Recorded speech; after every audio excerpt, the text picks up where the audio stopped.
Welcome everyone to this week's Global Intelligence Update. And this week we're continuing from the previous session that we had with Roshani, Shenazz. And guys, if you don't know who Roshani, Shenazz is, please go back to the previous session. We've shared the link in the social media groups or on all different platforms, so you guys can just click back on that link and go watch the previous one if you want to get caught up with the conversation today, and it's going to be a great one as well. So Roshani, thanks for joining us again. We're really excited to have you here and to pick up from the last session.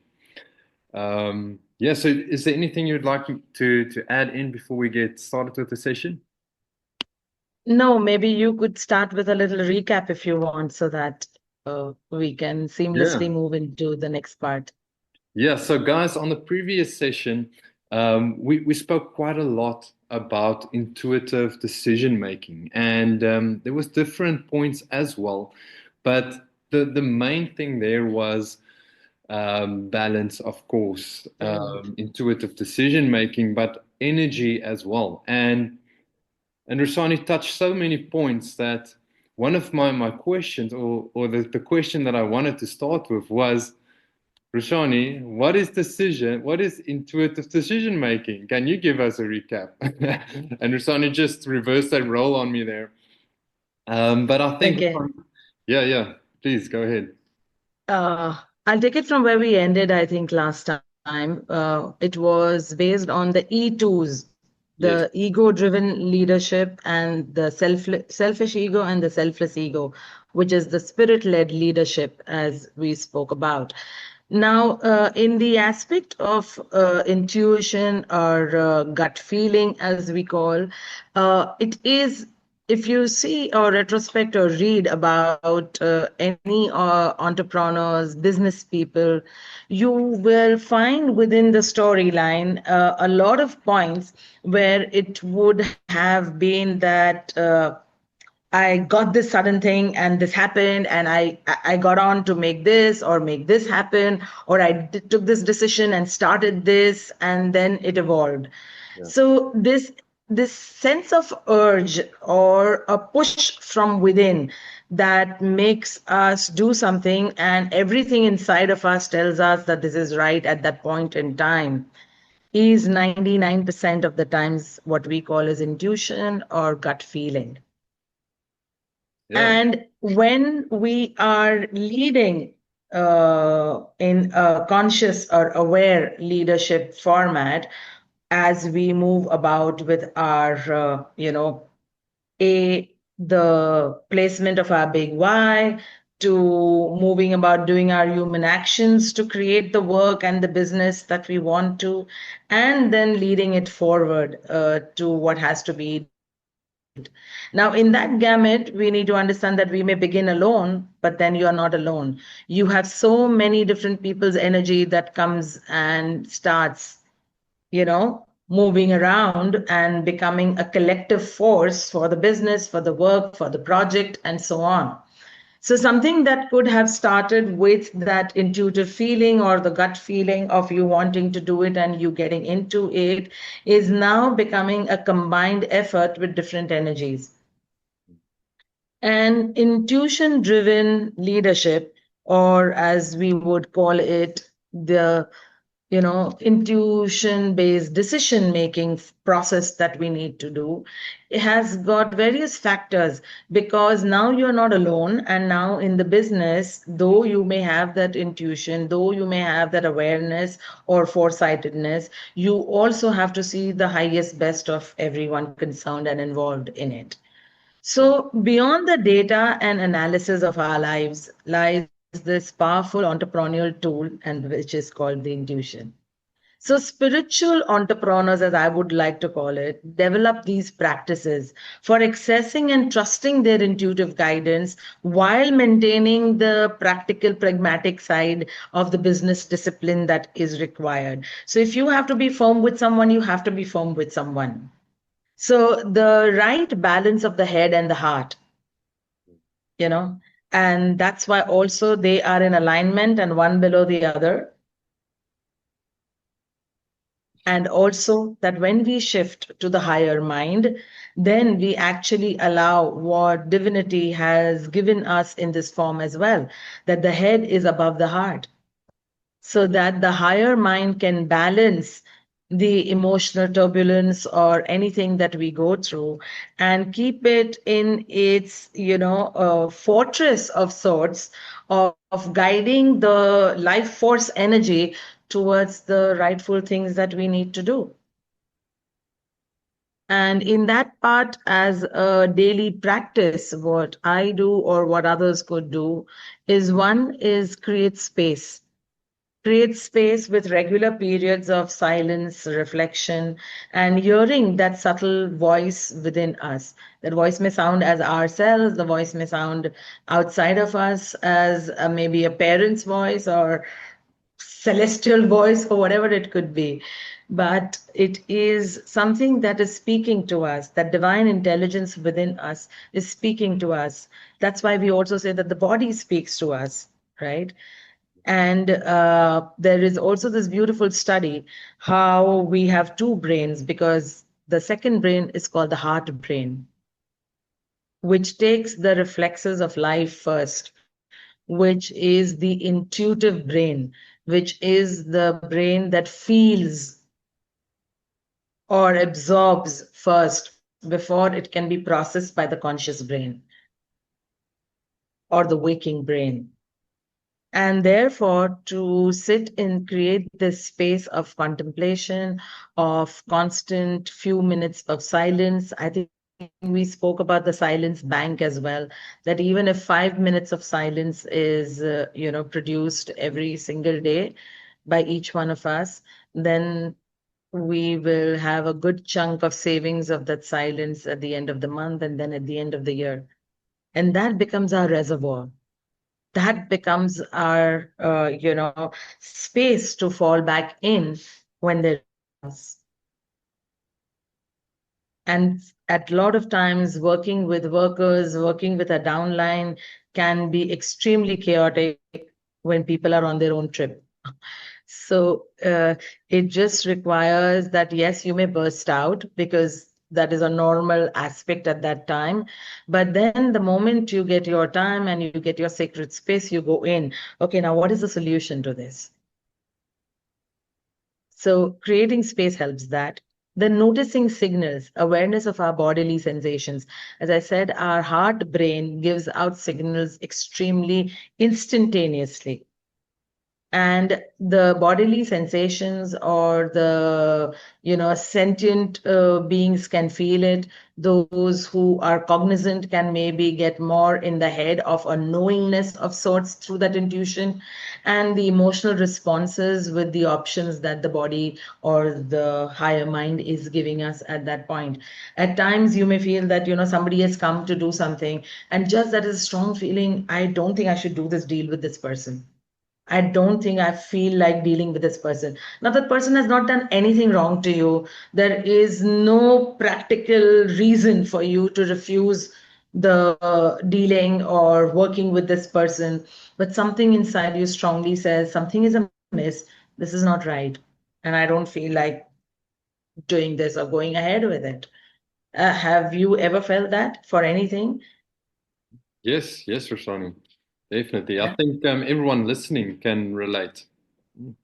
Yes. And that is our intuition giving a signal. But a lot of times we rubbish it out. We put it on the sideline, we put it under the carpet, thinking, oh, this is silly. Oh, my mind is just, giving me stories and so on. And actually, when mind is giving us a story, we believe that narrative. But when intuition talks, we put it under the carpet. So when we create this space and start recognizing the signal and honoring the signals, what happens is it starts blooming more and more. The more we honor it, the more strengthened it will become. The more clarity in that decision, which is coming from within, will happen to us. And the third is to test and verify. Create small experiments, to confirm your intuitive insights before you do on major commitments. So there are these, small practices. I just put up, have this small reel that I'm going to put up on strengthening our intuition, whereby, you could open up a book every day, every alternate day, whenever. You know that these are 200 pages book. Just close your eyes and just connect with your inner self for a few moments with some deep breaths, connect to your breath, and then think about, okay, opening the book, which page number have I landed on? And if there are 200 pages, if you want 1 to 200, you can just think of which page I've landed. Or if you want to bifurcate further, is it a page between first 1 to 50 pages? And see the yes and no that you get, and then move further. And then when you get yes, so if you get a yes that it is between 75 to 100, then stop and you can go further. Is it between 75 to 80? Is it between 80 to 85? Is it between 85 to 90? And see the yes and no's that you get till you land in, on, or around that page number. And it'll help you strengthen it. You get this spark of a feeling or intuitive thought, or just as, oh, wow, what a brilliant idea. Don't put it aside and journal it and put it down. And if not, then at least a few days later or some months later, for some people, the dots will join for sure.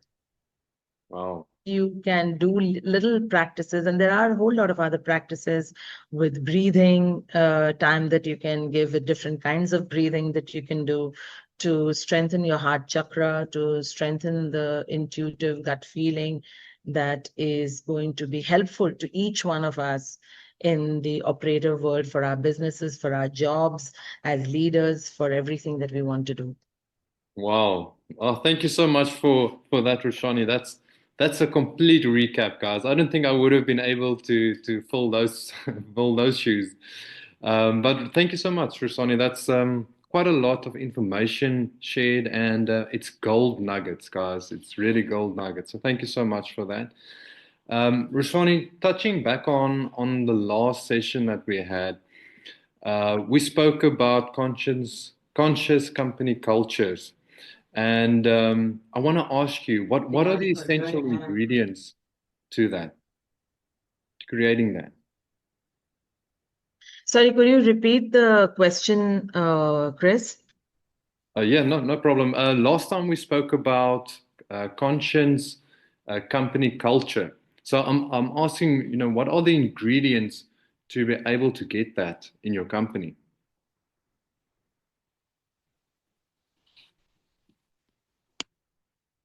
Roshani, you are on Yes, mute. yes, I was on mute. Sorry. Yeah. You got the question? Yes, I got it. So, the first part I would like to begin over here is that a lot of times right now, in the last few decades, we have seen a lot of youngsters, especially, you know, giving up lives to the epitomic extreme, to harming themselves, to doing things which are wrong, because they have not been able to handle failure.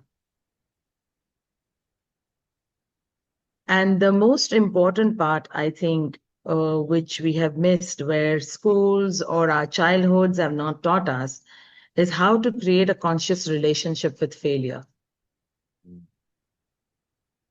how to embrace it, how to implement its learnings and lessons as stepping stones, rather than taking it head on of what will the world say, and now how will I face the world, and now what will happen. So the aspect of this relationship for an entrepreneur internally, you may not immediately kind of spread it out into the downline or so, because some people may just get complacent with that.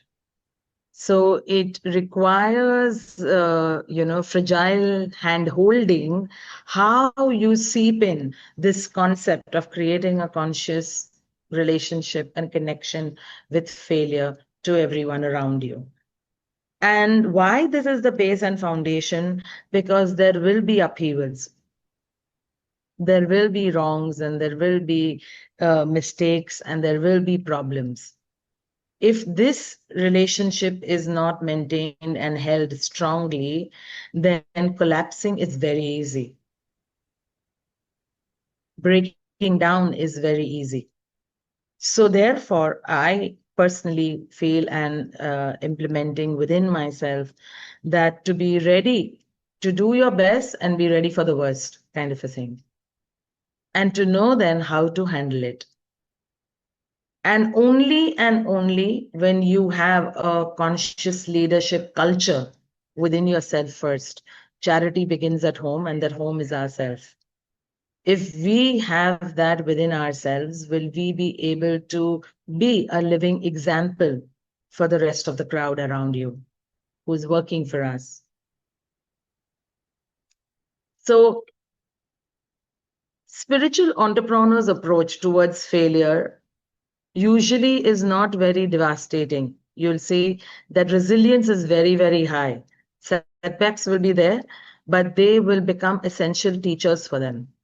They will come up even stronger the next time.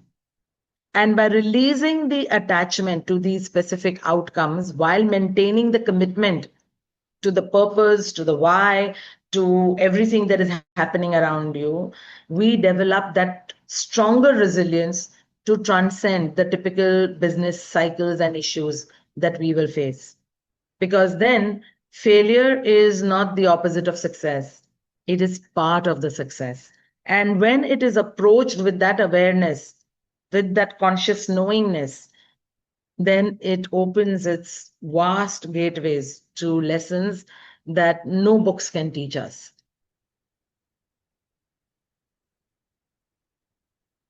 Moving into creating this conscious company culture with the base of knowing that things may fail, things may go wrong several times. It is setting out first certain well-being practices of supporting mental, physical, and spiritual health of people. So, getting your core team to have certain practices by themselves individually, or there could be. So, for example, one company in Dubai, we started with, giving them a set of affirmations that they could do by creating a circle of light every day, holding hands, and saying the affirmations aloud. Even in my NGO right now, the slum children who come every day for their free class, it is called Sat Shala. The teacher runs them through these 7, 8 affirmations that I've given, which they speak aloud by being in a circle and holding hands. They do a prayer every single day at the class, at the end of the class before they leave. So, certain kind of well-being practices could be put into place at the workspace, and they could be cultivated further. There could be a day for things like also a talent day. It could be once a month. It need not be once a year, an annual program of sorts. Allow people to surface their hobbies and their inner selves. When people are in connection with their inner selves, their output will be the best. Right? So it is to create these kind of different practices which will hone the talents of the employees and people in the downline and help them elevate in their personal space. When I feel good about myself, I want to put out the good to feel more good about myself. And that's human nature. And then the cycle will have its own ripple effect as we move on. Second is creating authentic relationships. You know, so even if you have to reprimand, you have to reprimand. You have to appreciate, you have to appreciate. Both go hand in hand. But creating that authentic relationship that no, there will be reprimanding when things are wrong and when things are in an upheaval, and the person has to take it in the same way that the person takes appreciation. And to allow people to get that balance, that every time things cannot be hunky dory. And it cannot be happy clapping all the time. And that is life. If life is a straight line, we are declared dead. Only when the graph is moving up and down are we alive. And that's what life is. And we have to treat our everyday happenings with that. I cannot tell you of how much of shouting and screaming I've just finished today morning with the bank who seems to mess up every single time and have something new pop up. It's like, oh, one problem is over. Now let's give you another one. But that's what life is. Waves will come and waves will go, and there will be high tide and there will be low tide. But when you are resilient inside, how much ever is happening, you will yet internally, you may outwardly have to do what you have to do to, put something straight, but internally you will be the center point of the whirlpool where everything else is spinning around you, but inside you are aligned to what you have to do. Then we move towards this last part of the third point, purposeful alignment. Connecting daily with the meaningful impact that you are creating. As I always tell in workshops also, everybody cannot be managers. Somebody has to be the office boy and the helper and so on. And if this office person, boy or girl, will not be there, you wouldn't get your refreshing tea and coffees in the morning at the table. So everybody has dignity of labor. For everyone in the company to understand and walk that path. That nobody is lower and higher in its sense. People may have lower designations and higher designations, but that's it. That's just those words and the work that they have to do because they have to do within that parameters. But there is dignity of labor from peon to president. And if that culture is not there, then it's easy for a company to break down when the value system is not in place. So creating impact and helping people to understand. So my office girl understands how important she is with the cleaning and the chai and the lovely sandwiches she makes for everybody, to all of that. And allowing them, a lot of times trusting them early in time can give hiccups, but that's fine. That's the chance the entrepreneur takes. That's the chance the leader takes. It is like asking somebody, do you have experience, and then keeping him in the company. But if every company says, do you have experience, and where will he gain the experience from? So there are so many underlying things within our daily interactions that we skip, that we miss. But when we are consciously connected to ourselves and to leading it outside of us in that manner, then we will understand these nuances in a more better way. The last part is ethical foundations, as I said, for the value system. Clear values guiding all decision-making factors and helping everybody else in that. That, okay, life don't do. Mistake is there. Sorry for the banging. Mistake is there. Problem is there. Open it out, put the cards onto the table. Yes, there you might be reprimanded, you might be scolded, there might be things, but be honest.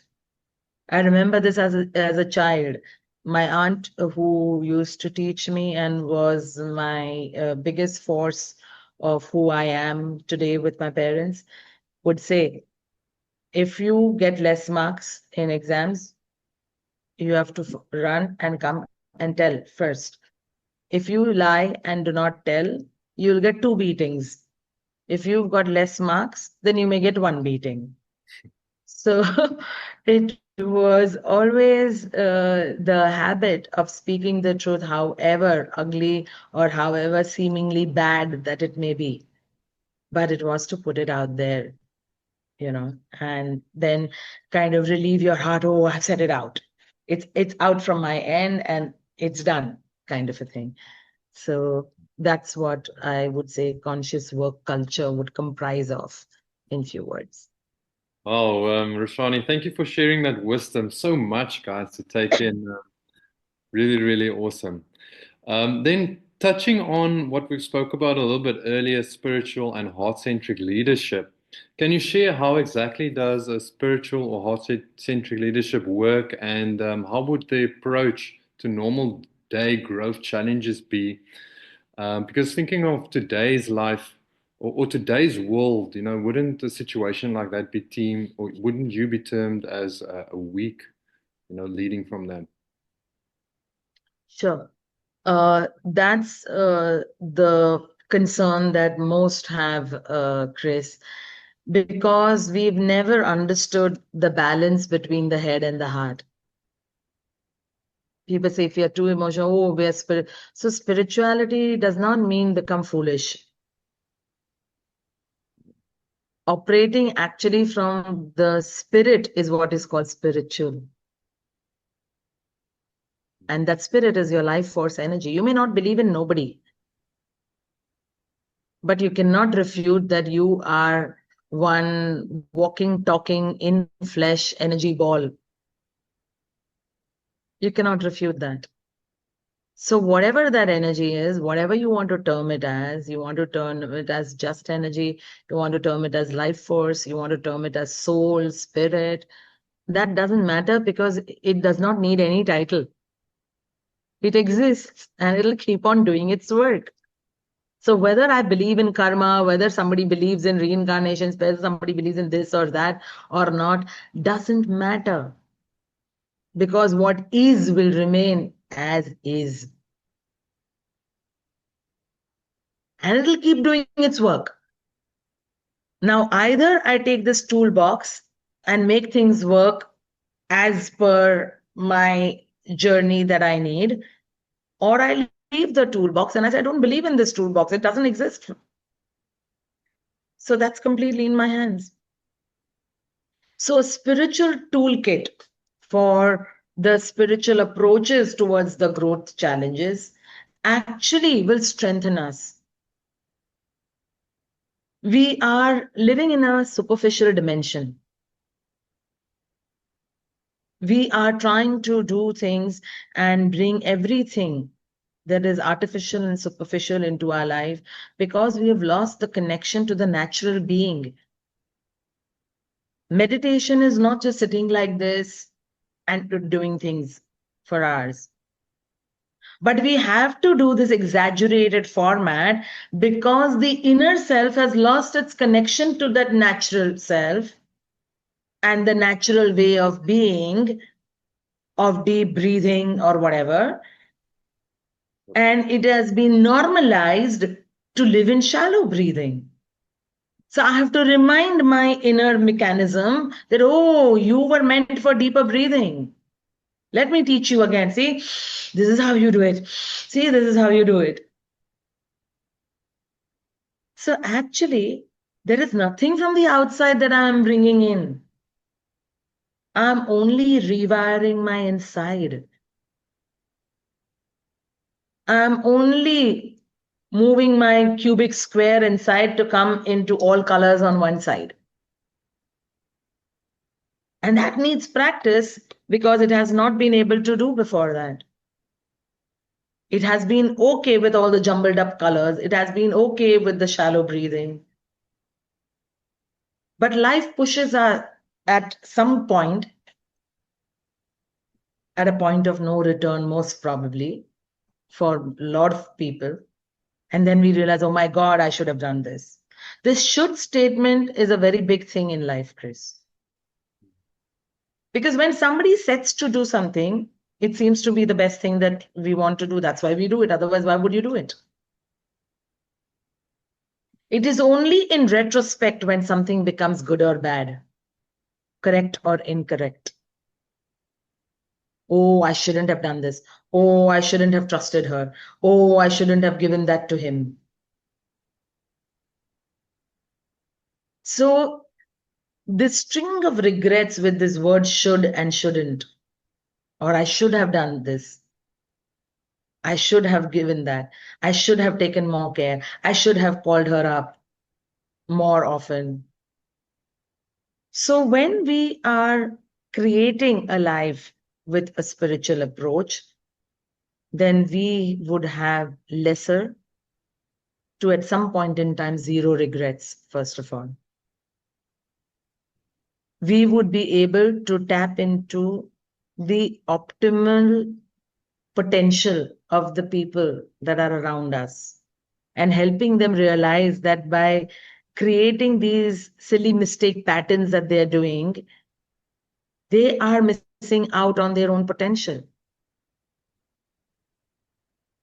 So, approaches for these growth challenges, A, would be this: to one with people when it is, to keep reminding them, even after closing all the reprimanding and scolding, as I said, thereafter to get back and reminding of their potential and why they shouldn't have made that mistake. Again, shouldn't, and that they need not regret it, rather take this lesson and move forward. In this aspect, also, what will happen is we will strengthen our hand holding of uncertainties in our life, navigating that uncertainty. What happened in the pandemic, most people who are not down with COVID were down with some other illnesses due to fear. Fear was a bigger pandemic than COVID-19 itself. So, because we are not programmed for uncertain times, we are not programmed for failures.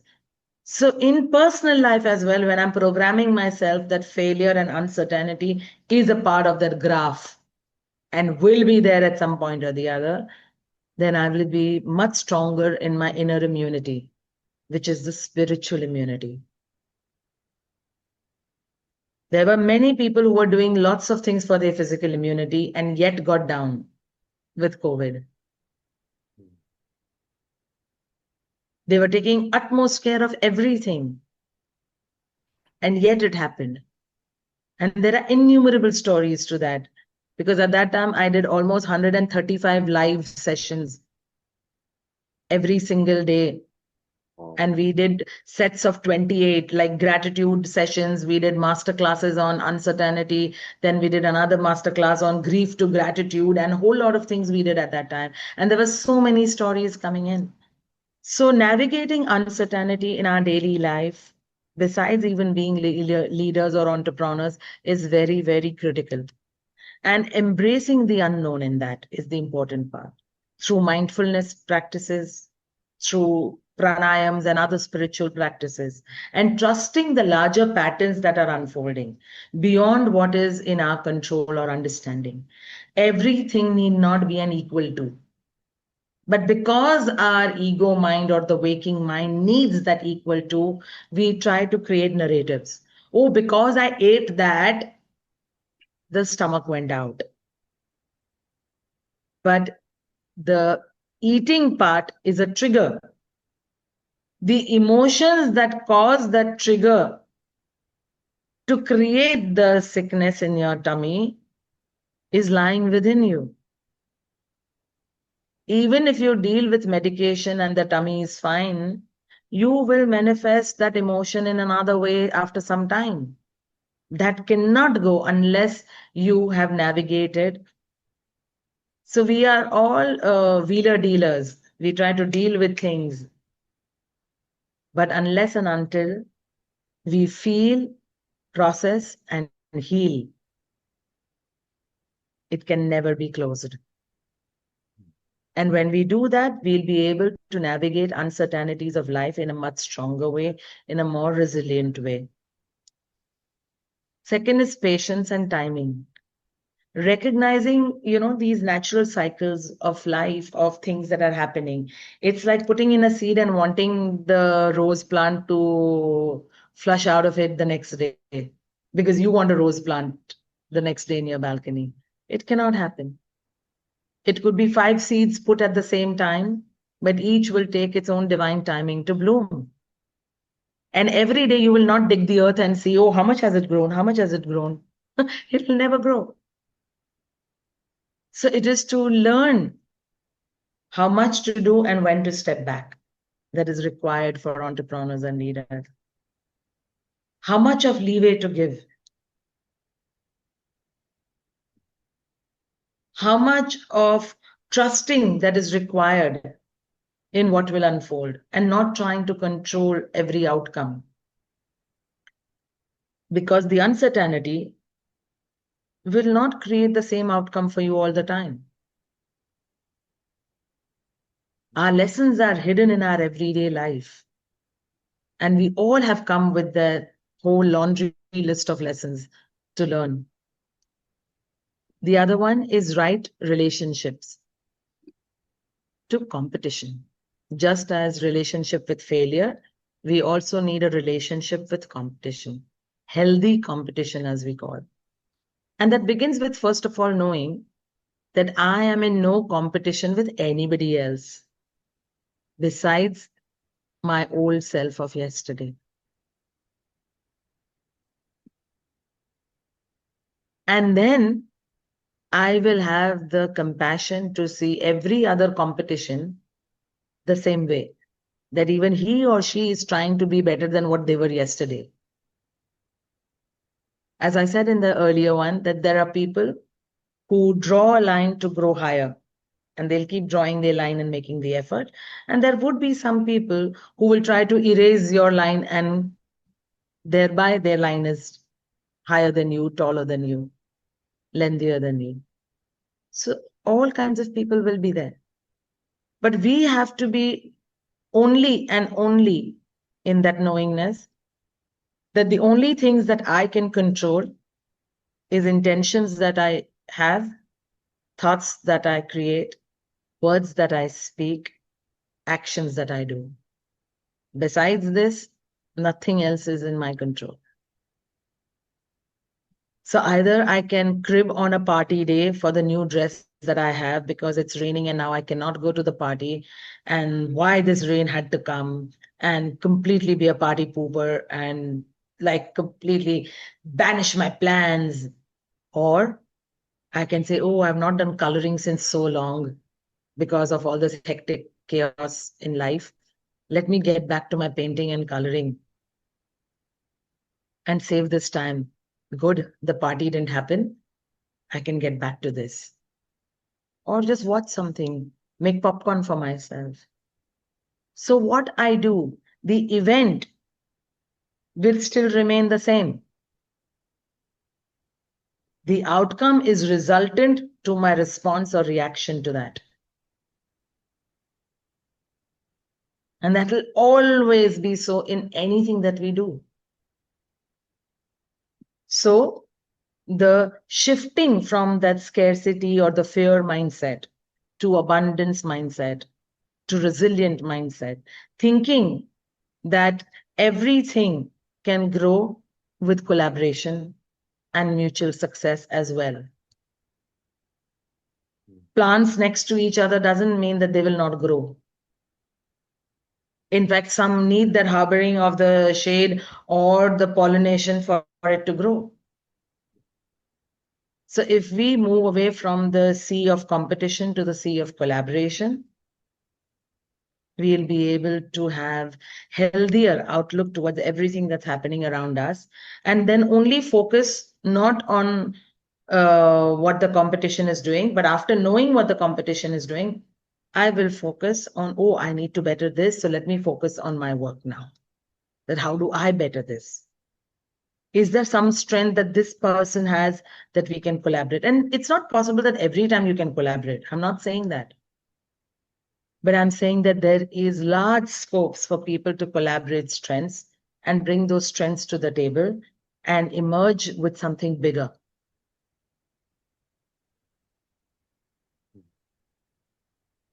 Wow. Thank you, Roshani. On that, I want to ask, do you mind sharing some daily spiritual practices for entrepreneurs and company leaders that could help them stay calm and centered to run the show?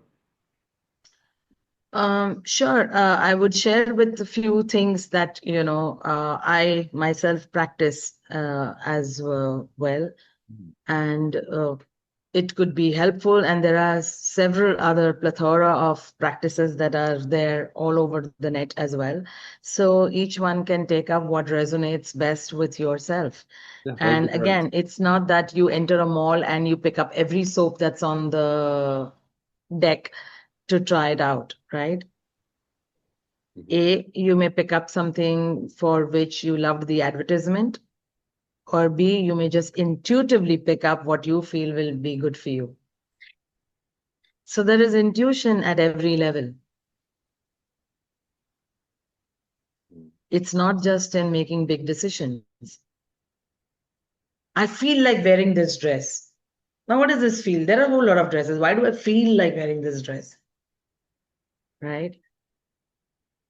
So intuition is a powerful, powerful tool that needs to be harnessed, and more so ever in today's time, because we have become completely operational in our gross mindset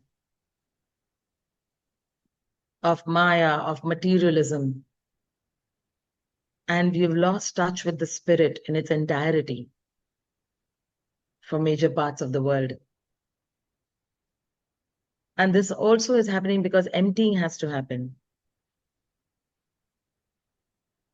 For lifetimes, we have been collecting all of these actions, thoughts, words in the collective consciousness, which today, Mother Earth, which today, the worldwide, we are seeing everything coming out.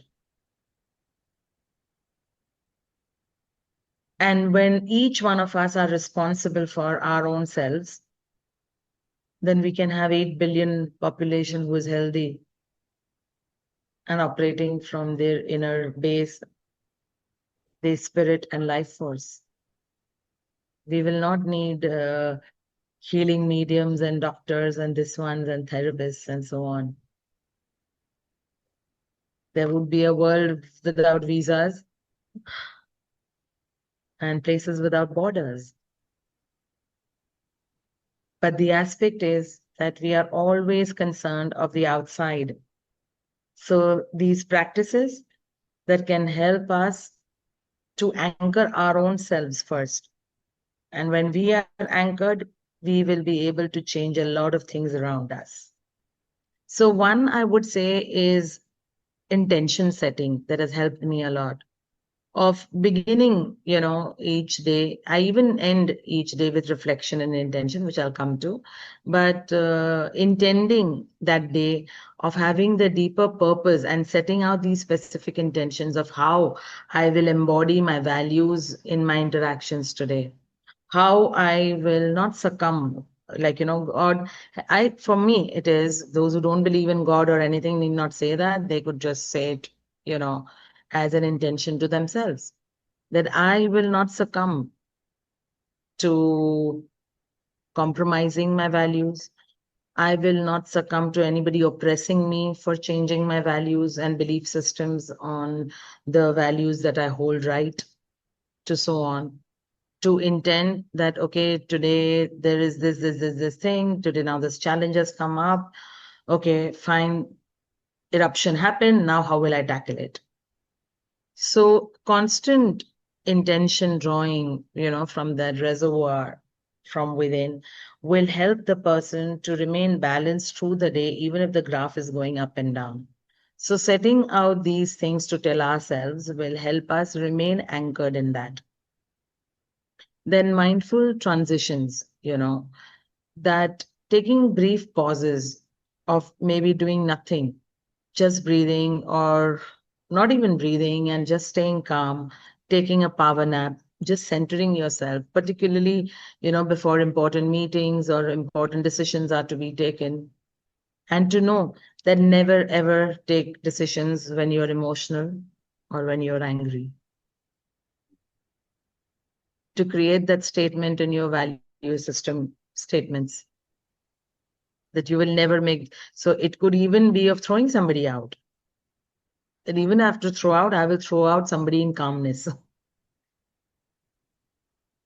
and not there and there when something has happened.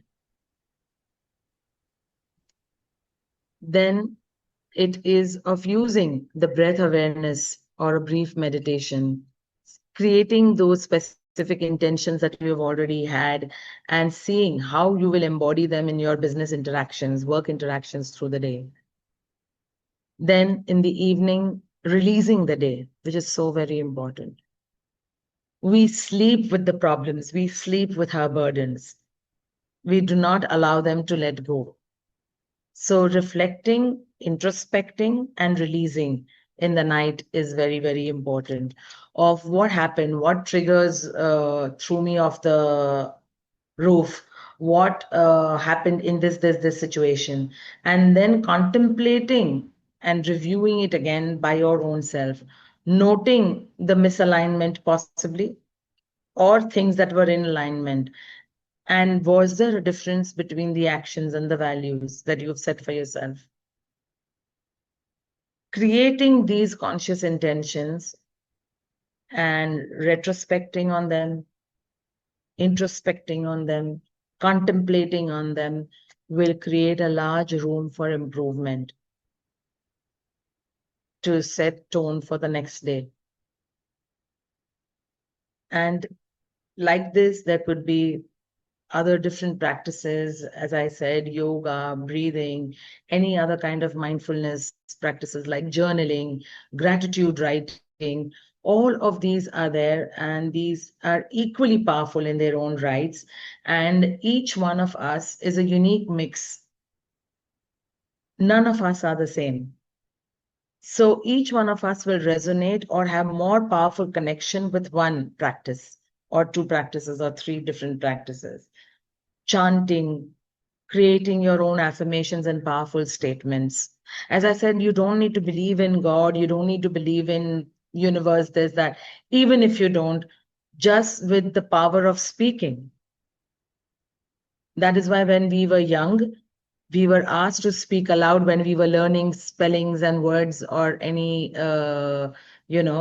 things that needed to be by heart in school, so that the voice falls back onto our ears. And that is the system. When we speak, we are embedding it in our certain 5 energy centers instantaneously. And the system implements it when required. Therefore, even if you've studied right now, 6 months later in the examination, you're remembering that because your system has implemented that and imprinted it into your DNA sheet. The neurotransmitters know when to produce it out back. So speaking affirmations and creating affirmative statements which are productive, which are positive, will help creating that energy and creating that circle or the fortress of immunity that we need in our everyday life, especially in today's times as we go along. Wow. Well, thanks for sharing that, Roshani. I'm going to have to, there's 2 more questions that I've got left here, but I might have to cut one. So I'm going to have to ask you, we've spoken quite a lot of practices, and of course our listeners would like to see you in action. So I want to ask, do you mind if you could take us through a short, quick meditation practice with you to relieve us from stress and anxiety? I think those 2 Sure. might be the most important one these days. Sure. Oh, Sure. awesome. Thank you, Roshani. Okay. Thank you. Let me just get myself out here. Yeah. Could you give me, I'll share just Oh, a yeah. second. Give me a second. I'll just share some music so that. Awesome.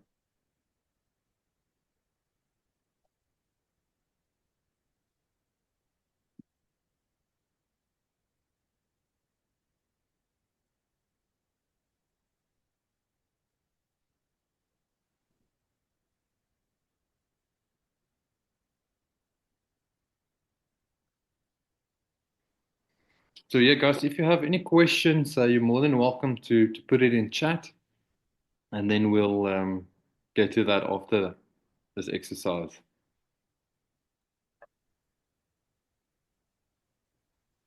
Sam has a question here. Dr. Sam, yes. Yes, To Rochelle, is there a way that one can use to connect the mind and the heart, or a formula that one can use? Because the connection between the two, that's what makes one powerful.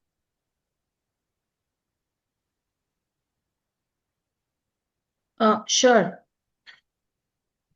So it is in these practices itself lies the answer that there is no literal connection of doing things internally and joining the wires for both together. But when these practices happen, it creates this bridge. It creates this balance for us to make the decisions, and we will be able to tell when we introspect, did I make this decision out of mind, or did I make this decision out of heart, or did I make this decision out of a balance of both? So breathing practices and taking situations. So take any old situation where you have reacted in some way and put that down, that this situation happened and you reacted in this way. And then what are the other responses that in this point of time you think you could do to that? And write those down for yourself. And when you write those down, you will realize that those will come out of the balance of thinking with your heart and mind both put together. And you will not allow either of them to overweigh the decision-making factor. So it is, for example, sometimes we say, oh, you have to put a stone to your heart and decide this. A lot of times we use this phrase. And it is to see what is right for the overall project, for the overall life of all concerned. So I just had to make a very, very strong decision just this week as I came back from our village NGO center.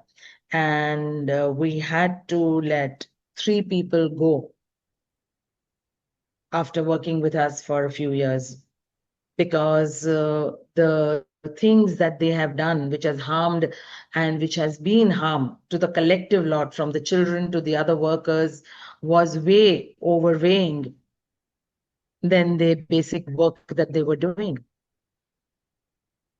And several chances and opportunities of change and transformation and moving away from the wrongdoings was given. But that wasn't considered. And it ended with a very violent outbursts from the worker.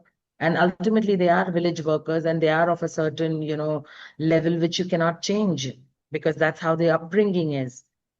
But that does not give the solace for them to do anything that they want to do, which is harming the entire lot. So even though there was crying and weeping and give one more chance, I had to stand strong to my values of my inner self, saying, no, now is the time to put a full stop. And I would lose out because I don't have anybody now. My workforce is completely gone because that was the only person knowing English. And I yet did not let my neediness drive me. And I honored the intuition. I honored talking it out with my 2 other senior colleagues who are there running the center. That what do you think? See this whole picture, step out, see the whole jigsaw puzzle together, and see what harm it had created to the whole jigsaw puzzle. And then let me know your views. And then everybody was in sync.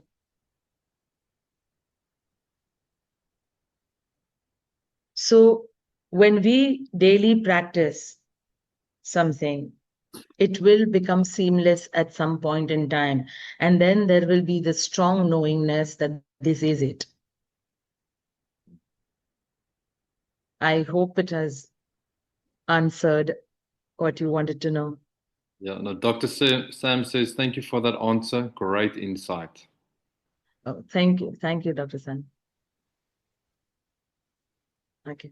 So should we begin the... Yes. Yeah, that would be great, Roshani. Okay. Just Give me a second.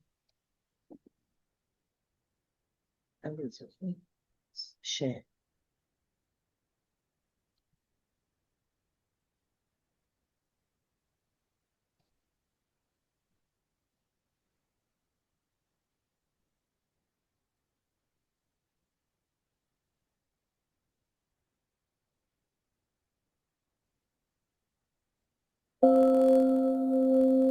Can you hear the sound? Yes, perfect. Is my voice okay with it? Yes, still good.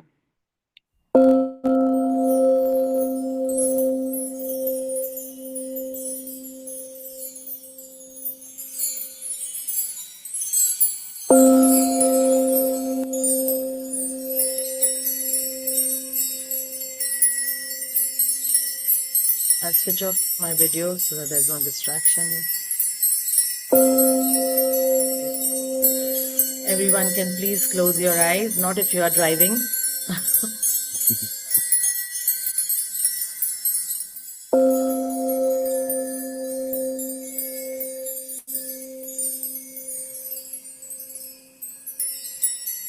We'll begin by just trying to calm and loosen up our body.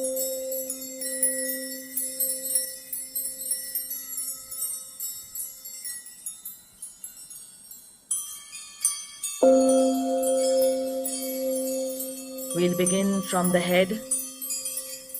Loosen your head, your face muscles, your neck,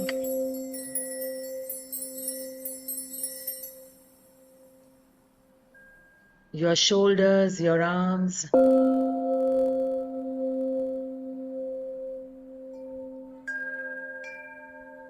your chest, your back,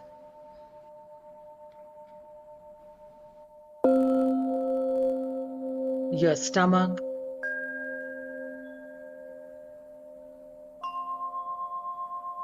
your legs,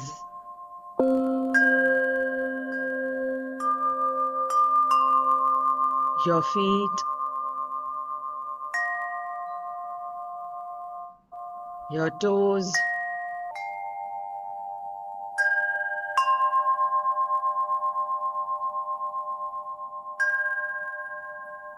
and all other parts, muscles of your mind, body, and spirit. Be completely relaxed.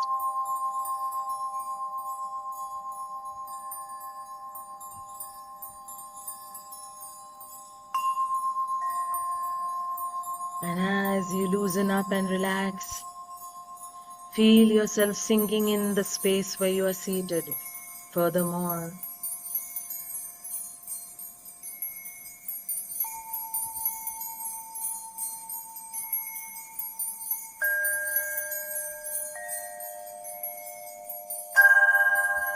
and as you feel that calmness and loosening up of the entire body,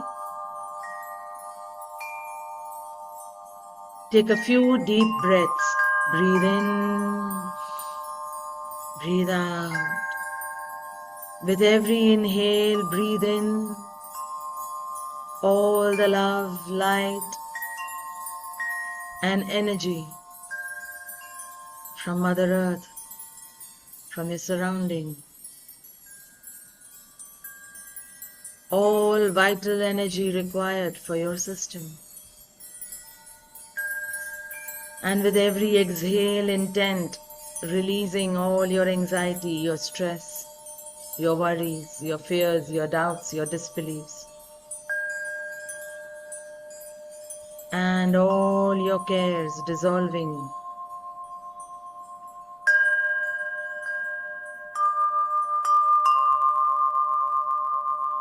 Energy can never be created or destroyed. It can only be transmuted. We will go through this process of transmuting the energy of all and any anxiety, stress, and fears that have been governing you at any level.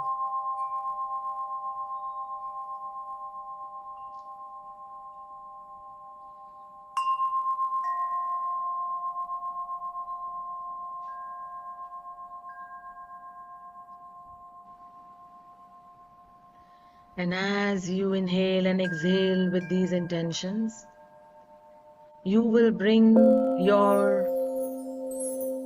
imagination or mind's eye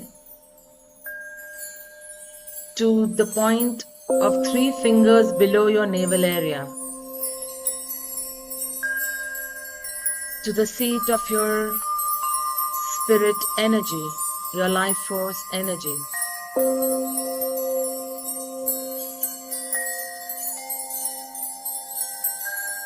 Everything emerges and settles there.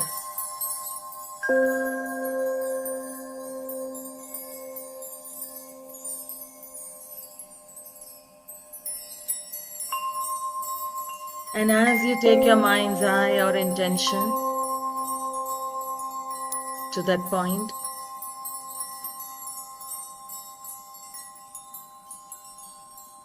you shall see, feel or imagine or simply intend a white shining dot of light.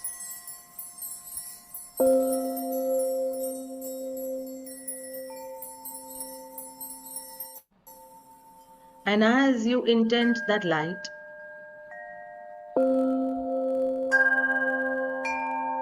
you will take a few deep breaths into that light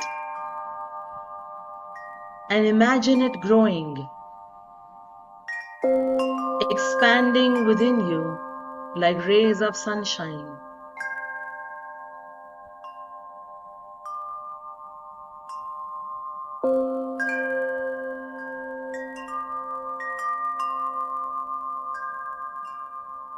And as you experience this light growing, you will now imagine placing in front of you a white shining, sparkling basket. Place it in front of you.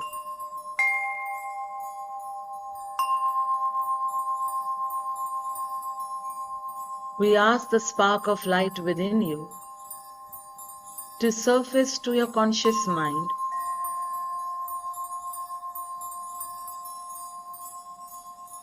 the most impending worries, fears, or anxiety that you may be having right now.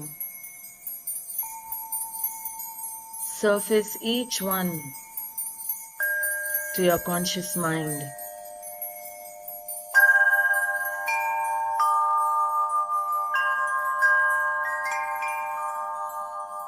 Allow each one to surface.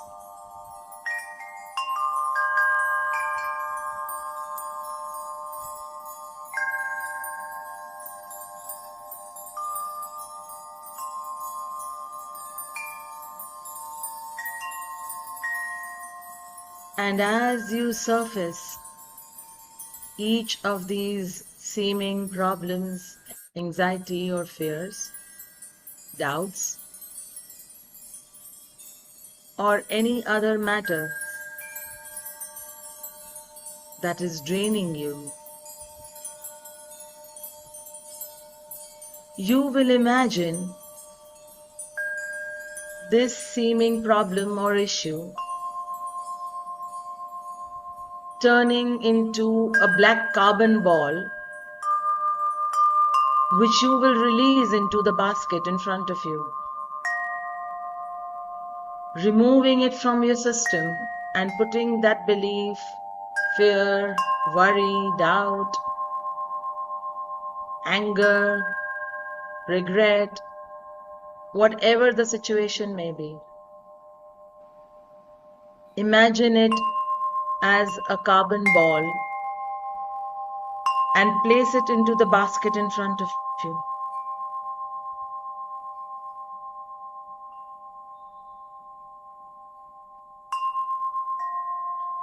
Our cellular body collects all emotions and traps them in our system.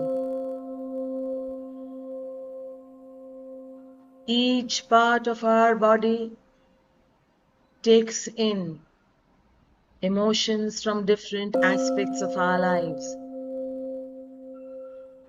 and thus each cell contributing to that part, organ, muscle of the body keeps getting filled with the toxic energy of those emotions over a period of time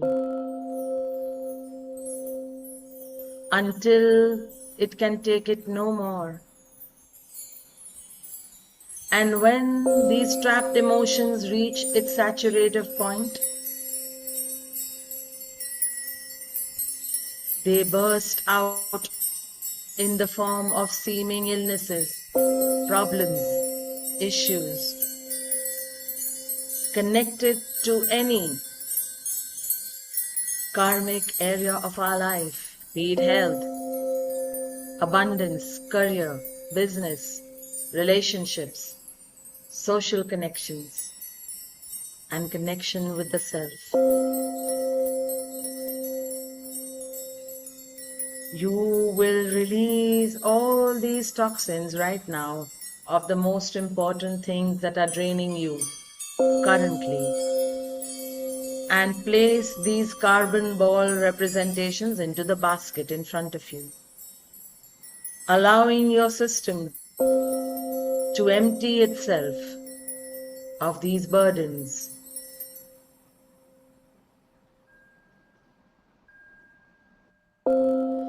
You will keep these seeming issues in your awareness to do a contemplative exercise after the meditation.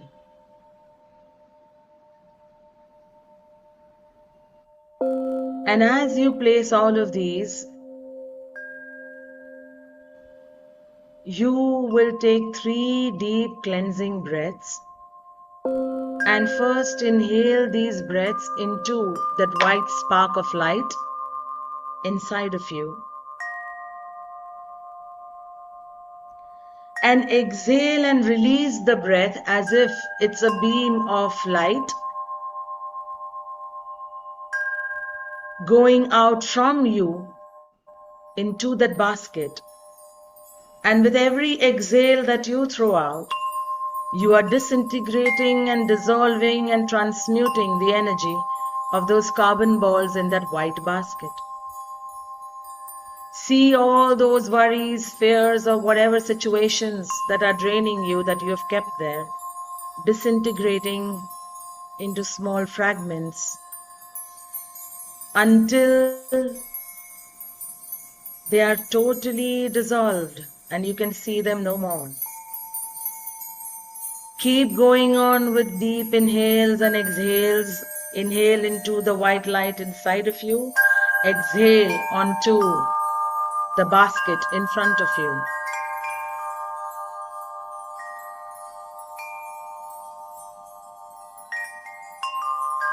And at a point when they're completely disintegrated and dissolved,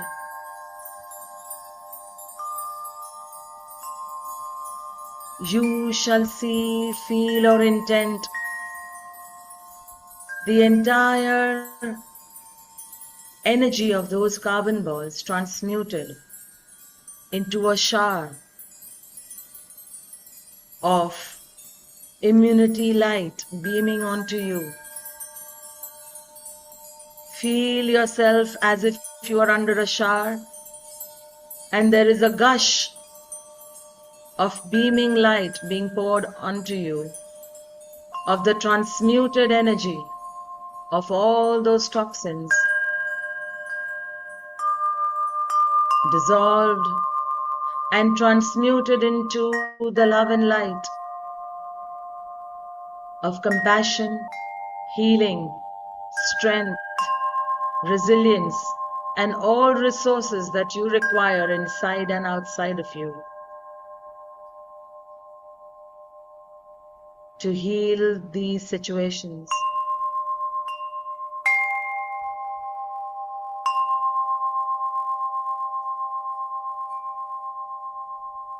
Feel yourself covered with that light. And as you get showered with that light outside of you, feel the inner light expanding more and more until it fills you up entirely in your inner being. Feel yourself covered in this white light inside and outside of you. Feel the inner power at that point below your navel.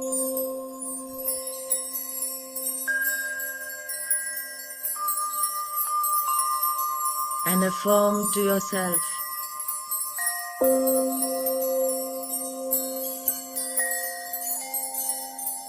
I release everything that is draining me to the light each day.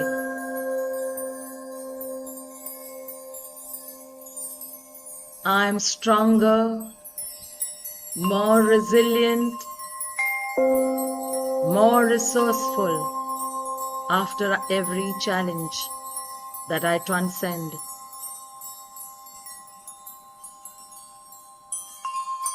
I learn all my lessons with ease and grace.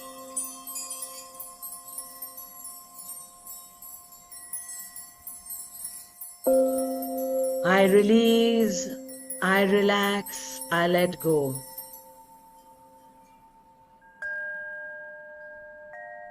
Inhale deeply, and with the exhale repeat, I release, I relax, I let go. I release, I relax, I let go.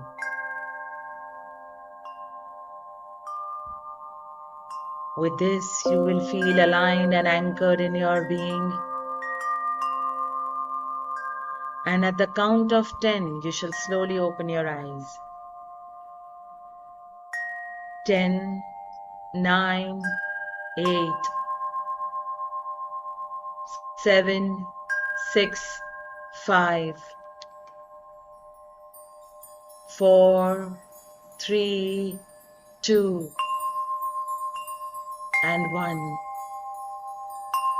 Very slowly open your eyes. Rub your palms and put them onto your eyes and feel the warmth in your entire inner being.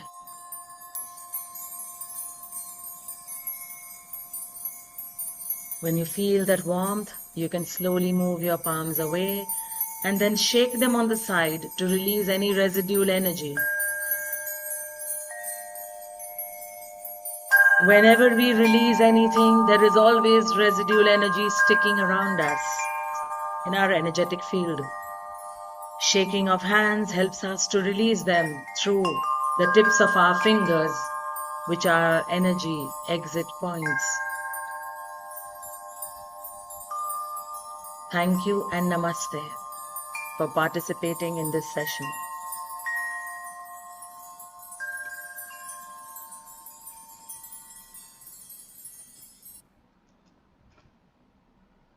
Wow. Thank you, Roshani. That was amazing. It was really, really great. And I feel like I'm ready to conquer all my projects. Amen to that. Yeah. Awesome. But Hi, Brad. Hi, Sam. just want to say, Roshani, thank you for being here again for part Thank two, the second session. And Brad, welcome in, man. It was really a good one, I have to say. Roshani, thanks for being here. And I know there's a lot of challenges your side, and you wouldn't say it. Like you're just radiant, and you're present, if I could say it like that. So thank you for being here. Thank you so much. Radha saying thank you for the great session. Stephanie saying got to go. Next meeting up. Thank you. Great session as well. And Dr. Sam, I relax, I release, I relax, and let go. I let go. Oh, Thank you so much. Thank you, Roshani. And thank you to everyone that was listening offline and online. Really appreciate you guys being here, and I hope it was insightful and helps you in your daily life and career, as I know it should. Thank you, everyone. Thank you. Have a great Thank you week so ahead. much. Bye. Thank you. Thank you. Bye.